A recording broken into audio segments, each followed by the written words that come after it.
Hello,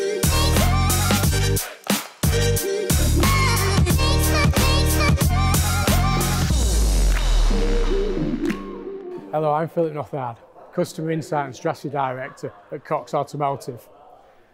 Welcome to the Industry Insight vlog for Q3 2019.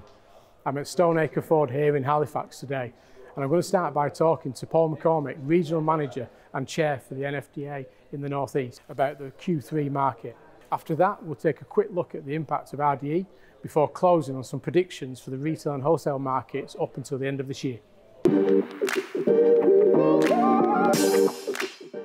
Paul, well, thank you for inviting us here to Stoneacre today to record this month's vlog. You're welcome. Certainly, the market has been an interesting period now in Q3, and it'd be great to get your view on how the market has been looking for yourself. So let's start with the market in general. We know that the third quarter was slightly down, 2019 versus 2018, but in terms of 2017, it was actually 10% down.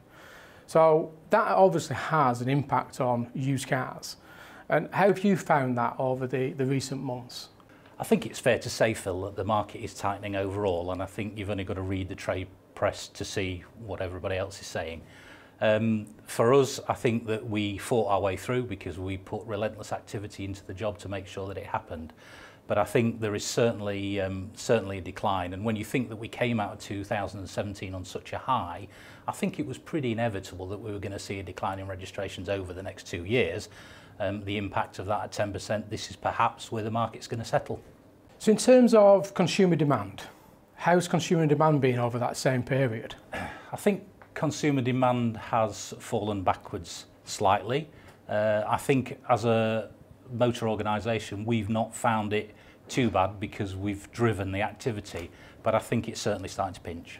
So with the dealer survey, over 40% of the dealers reported that they were finding it hard to find stock in September.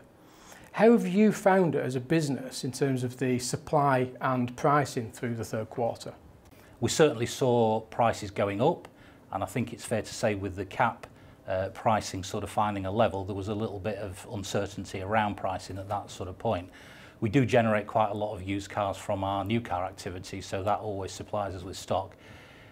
I think there has for some time been a little bit of a shortage with the older stock, so the sort of 3 to 5 year old stock, and I do think that that's sort of holding premium price. So if there was some stock that we were looking for, the 3 to 5 year old stuff would be what we'd want, and we'd like to see the prices sort of coming down a little bit, I think. So margin has been a topic all year, and the survey suggested in September that 62% of the dealers found that tightening again in September of this year. So how have you found things affecting your business? I think that there's several factors. If we're paying higher prices for used car stock, then this can have an effect on margin. I think that if there are fewer customers that are visiting our showrooms, then that means that we tend to be a little bit keener to get a deal done. So again, that affects your margin.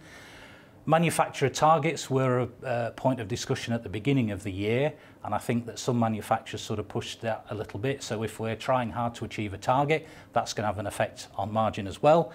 And I think manufacturers across the board seem to be putting a little bit of cost into the business as well as reducing the payback at the back end. So I think overall there's several things that are reducing the margin.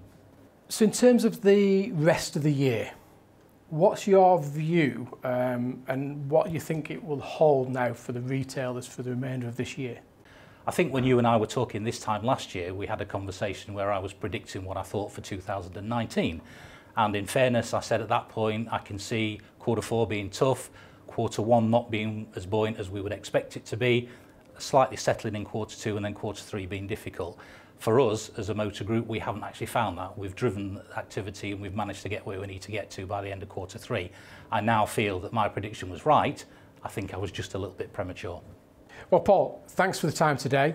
Much appreciated and extremely insightful. Thanks very much. Okay, Phil. Thank you. This time I want to take a minute to look at the emission legislations and the effect it had on the new car market over the last couple of years. WLTP was introduced in September of 2018 and it caused a big issue for the new car supply through August and September. which was down almost 14% on the year before.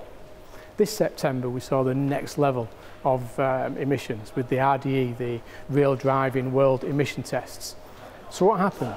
Registrations in August were high for the second year running, as manufacturers worked hard to register their vehicles before the deadline. Overall, new car registrations were up year on year by just under 3,000 registrations for August and September. This sounds like a good result, but bearing in mind that this is still 6,000 to 7,000 units down back on 2017. Interestingly, the rest of Europe seemed to fare better than the UK this time round. Looking at the top 5 automotive markets, registrations were up a total of 14% on last year in September. Therefore, it would suggest that the UK experienced a minor increase. It wasn't to the level that we saw in the rest of the EU 5 markets. So the next challenge facing manufacturers is the introduction of CAFE legislation, which arrives in January of 2020, which starts to introduce the average emission targets. There is a risk to that, however. In the short term, manufacturers may want to hold back stock and product for the low emission vehicles until January of next year to help meet these targets.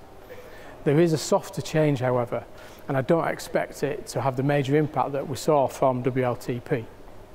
So to sum up, we know that consumers and fleets are interested in greener vehicles. It's caused a bit of a pain in the short term, but this legislation is driving innovation, which is a positive for the industry in the long term. It will be interesting to see how the different manufacturers rise to this challenge. As usual, we'll finish with 3 predictions for the months ahead. There will be some challenges for new car supply and longer lead times as we head towards the end of the year. The fleet market will remain uncertain as larger companies and manufacturers wait to see what will happen as a result of Brexit. And finally, lower fleet returns and part exchanges will mean that the wholesale supply is likely to be challenging up until the end of this year. So that's it for today. It is a challenging picture, but I'll end by saying that there is still great strength in the used car market and demand for the right car in stock. Thanks very much for watching, and a big thank you to Paul for sharing his views. My contact details will appear on the screen in a moment. Please get in touch if you want to chat about anything we've covered today. And bye for now.